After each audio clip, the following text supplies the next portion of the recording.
James Madison football. The Dukes have built a program with a history of rich tradition, tenacious play, and a winning culture. JMU has long been one of the teams to set the standard at the FCS level with 2 national championships, 18 playoff appearances, and 10 conference titles. The foundation was laid long ago by those that came before in the purple and gold, setting the stage for James Madison to make the jump and play at the highest level of college football. Despite losing many talented players to graduation and to the transfer portal, they do return a solid core with plenty of new faces ready to make an impact, including a new leader at the helm. No one knows exactly what to expect as JMU is the first program in college football history to play a full FBS schedule in year 1 of the transition. You look at the returning production, this was not the ideal season for them to jump into FBS. Roster strength? Yeah, it ain't there. The outside noise is there.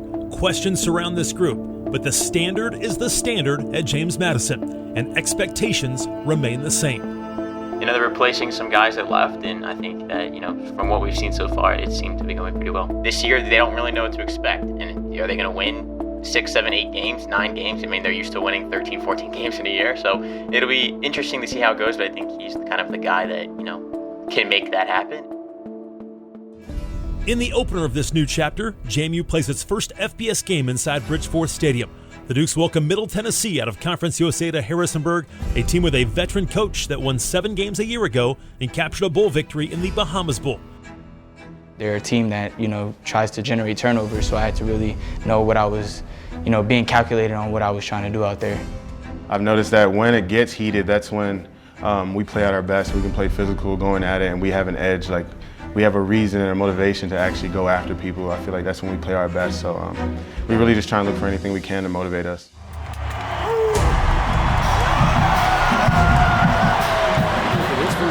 Centeio will keep it and has a block to the 50. Here goes Centeio to the 40-yard line, bounces outside 35. Todd Centeio gets free, and the Dukes are in Middle Tennessee territory for the first time. Steps up. He's going to throw it. It's a Chris Thornton at the 50. He's got it outside the numbers and knocked it out of bounds. Through 15, James Madison has moved the football all 3 times in Middle Tennessee territory. We'll see what they can do here on the third one. The first 2, they came up empty. We have no score after 1. To the far side right this time for Centeio. Chest high snap, looks to his right side, steps up a little bit middle. He's got a man wide open. Reggie Brown at the goal line snares the football and gets in for 6. 12 left here in the first half. Cunningham a 3-step drop. Here comes the pressure. Scrambles to his left side. Isaac chases him down from behind. Tackle made by Isaac. Goes the corner route to the near sideline. He's got a man out there. Reaching out is Reggie Brown. Started at the 2-yard line, and he walked across the goal line. And Chris Thornton comes back near the goal line. Did he make the catch again? Yes, sir! I ran my route, and I seen the safety still in the middle of the field. I was like, is he going to throw it or not? Todd threw it. I said, all right, I got to go get it. John steps up in the pocket. He throws it deep for Thornton. He comes back to the football. Makes the catch in the back of the end zone. Touchdown! He called the perfect play to it. And then, so I was like, I knew that's where I wanted to go with the ball. But then I had some pressure, so I just moved around, and then instinctively, I just launched it, and it was the perfect ball. A strike from Todd Centeio, his 4th touchdown throw. 27-0, James Madison.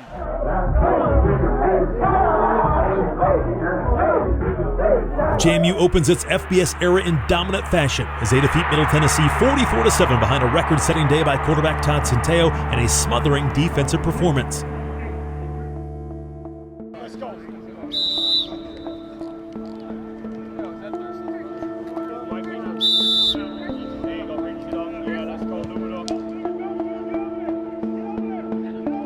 The start to Todd Centeio's JMU career has been smooth so far, but his journey to James Madison has been anything but, with many highs and lows along the way. I'm Todd. I grew up in West Palm Beach, Florida. I started playing football when I was 5 years old. My dad was my Little League coach, and then he let me off to the high school coaches and all that, and I played at Royal Palm Beach my first 2 years, and then I ended up transferring to Dwyer. My junior year, it was kind of a difficult year because I ended up getting diagnosed with my illness. I have lupus. It's an autoimmune deficiency, and it affects your joints if it's not treated. It makes your joints really painful to bend, and it makes your cells attack its own organs, and I almost had kidney failure. My mom really helped me out because she's been through that. She has the same illness as me, so she kind of like took care of me while I was trying to recover. And then my dad's always been that backbone in regards of just like my athletics and my football and just, you know, trying to grow up as a man. You know, my family is huge on my for my support system. I had a week to make my decision on where I was going to end up going.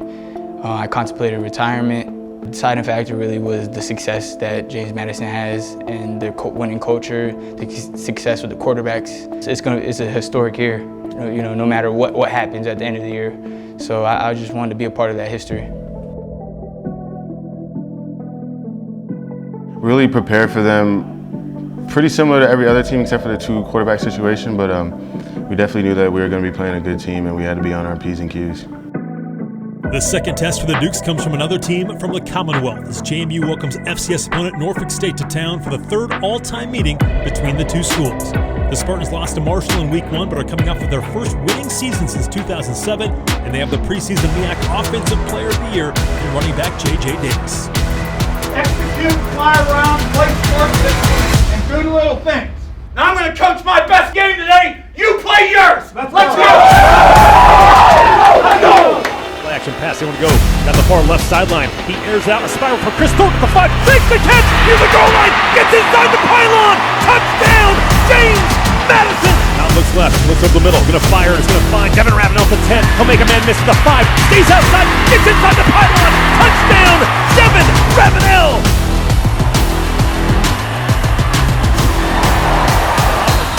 Go. Great defensive play again around the left side. Sam Kidney flying having a loss of 3 on that play.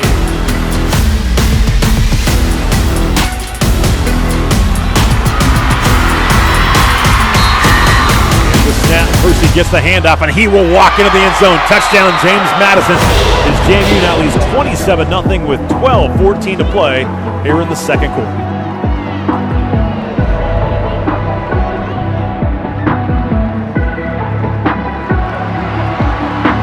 Chest snap to Centeio, steps up in the pocket, gonna fire it high back in the end zone. Ravenel leaps up, makes the grab, gets his feet down, touchdown, Devin Ravenel!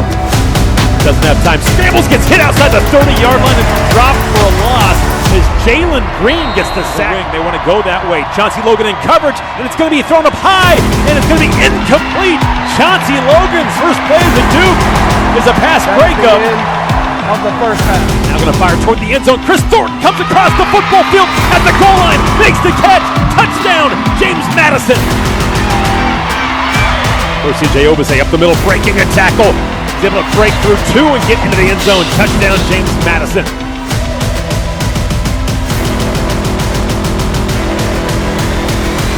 That will do it. The Dukes lead wire to wire as they roll to a 63-7 victory over Norfolk State.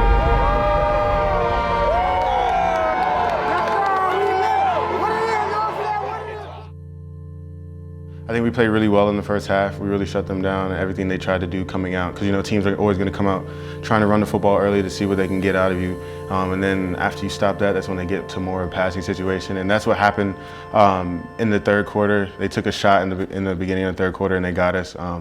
We definitely can't let that happen against a conference team or other teams that we play throughout the rest of the season. But I feel like after they took that shot, we really anchored back down again. I feel like overall we played a pretty complete game. Special teams did well as well. Offense obviously did well, putting up a lot of points, and then defense, being able to stop the run again is a big thing. You know, teams are going to get those passing yards, but stopping the run is really a testament to how good your defense is. The 2-0 Dukes continue to build early season momentum as they head into a bye week and turn their attention to their Sun Belt Conference opener, a showdown on the road at Appalachian State. Hey, it's the bye week, but we still locked in. We'll be back next week, though.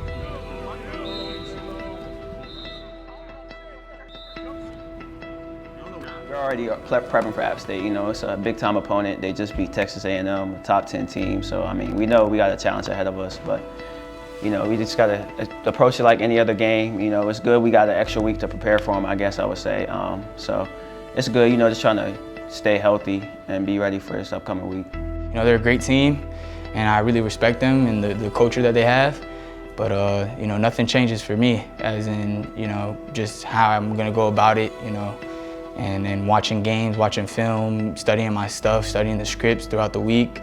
Nothing's gonna change. Just try to keep the main thing, and the process. I feel like their front seven is really good, and I feel like that's where they, you know, that's where they get all their, you know, momentum and energy from. They have some good edge rushers, some good linebackers that can, you know, come down and plug it in. They have a good safety, and they got some very good corners as well. I respect all of those guys on their team. I feel like they have a good winning culture, and they're all good players. So we have to definitely give them our best swing.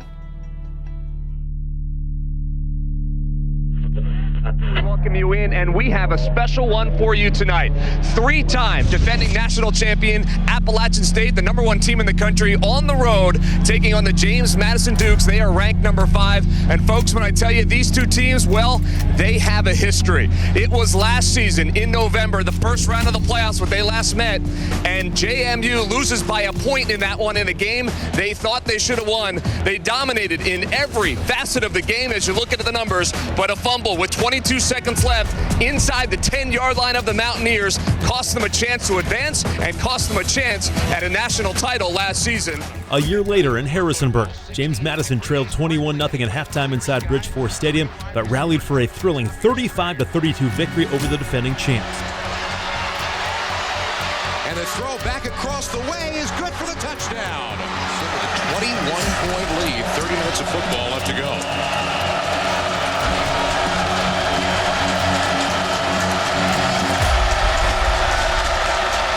Harris has it teed up. Crowd hoping for kind of a new beginning here with the new half. And McGee going to start from his own 1-yard line. Galloway, he's going to go if he gets past. Down the sideline. Just the kicker to beat. And he's in for the touchdown. 99 yards. And he sets a flame here in Virginia. Exactly where it is. And he knows where the end zone is, too. 2:31 to go. And look, there's purple and gold everywhere down on the field as the fireworks go off overhead. We'll start with my Superdog game. You may want to change your pick. James Madison and App State. Oh, no, I'm going to keep my pick. It's App State. You got JMU, I got to go against you. I'm going App State. I like App State a lot. I was just there last week. Would never pick against them. Give me the Mountaineers. I'm going with App State. That's you know, smart. Yeah. It seems to be the smart-ass answer. Yeah. I'm going with App State. I know they just beat Texas A&M, so I'm going with App State. That's right. Good pick. We were there in Boone. That's why I'm picking them. App State. No, I get nervous. I just worry about. I hate all those. I know, right? And I know reason. Just because. I'm gonna go with App State. Yeah. I'm counting on Chase Bryce's leadership to avoid the letdown this week against a very good JMU team.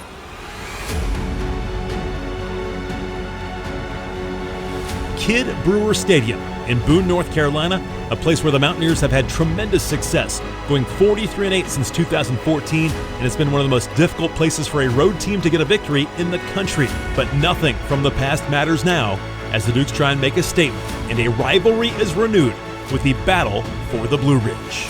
Hey, fast enough, you heard? Fight all day, relentless. Here we go, group on me, 2 on 3, 1, 2, 3.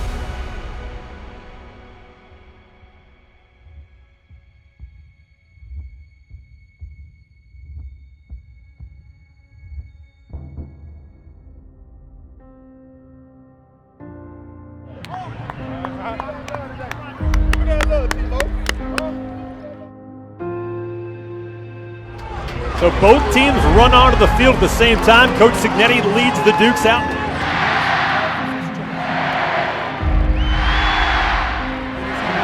Kicking off for the Mountaineers is Michael Hughes.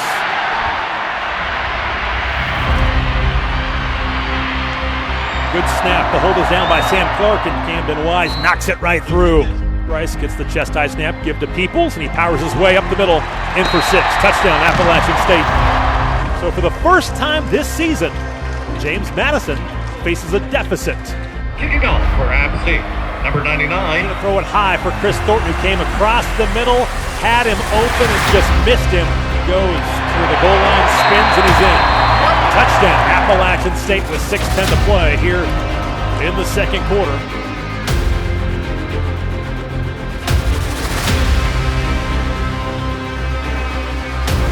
Receiver each way, tight end left is Horton. Gonna throw the football. Kalon wide open to the 20, to the 15, back to the 10, 5, stays in bounds, and he gets in. Touchdown, Kalon Black.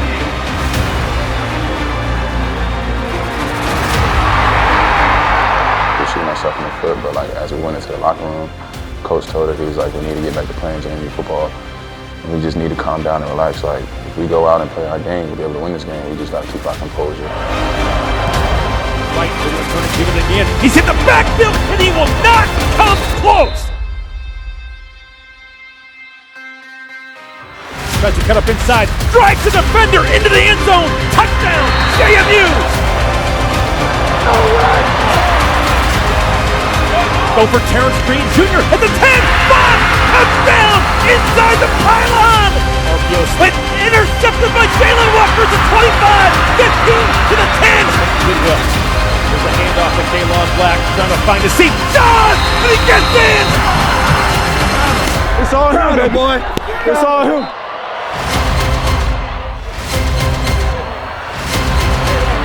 Yes, sir.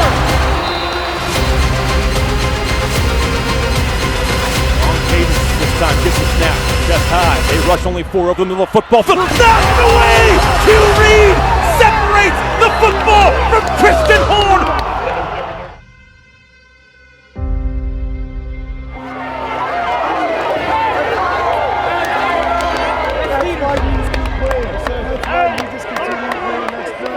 Somebody over here. Somebody over here. Madison, James Madison. The fighting dudes at JMU. Hey, hey, hey, fight for glory. All is one. At that moment, it just felt like something just instantly told me, like, it's coming your way. Like, be ready, it's coming towards you. So much pain that was built up in my body earlier in the week. As soon as I hit a guy, I just felt the release. I patted myself on the chest like, Pop, I got you.